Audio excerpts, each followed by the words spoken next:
Nandiyan na sila. Anak, kuha muna kami ng food para sa inyo, ha? Sige po. Oh, ano gusto mo? Ano gusto mo kainin? Lahat po ng ulam at saka egg. Lahat? Sigurado ka, ha? Opo.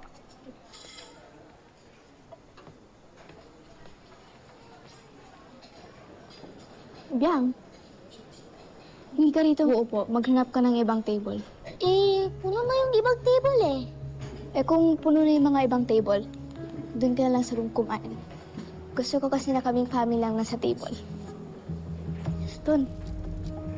Gusto ko makasama si Tatoy dito eh. Tsaka, hindi mo na birthday ngayon. Kaya tapos na ang birthday rules mo sa akin.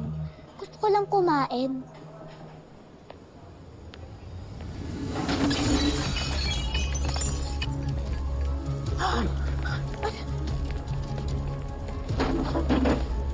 Ay, na?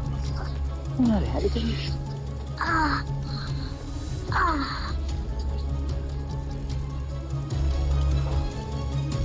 Okay ka lang. Anong sumasama-sakit? Ha? Ganun mo nga yung bambang. Ganun mo. Anthony, nabasag yung mga pinggan. Bayaran mo yan. Kasalanan mo. Hinilan mo yung upuan kung kailan uupo na ako. Hindi ah. Ako pa talaga yung may kasalanan. Ikaw lang yan. So ano? Gumalaw lang yung upuan sa sarili niya? Huwag ako dyan ah. Don't me. Don't me. Huwag mo ako sisigawan.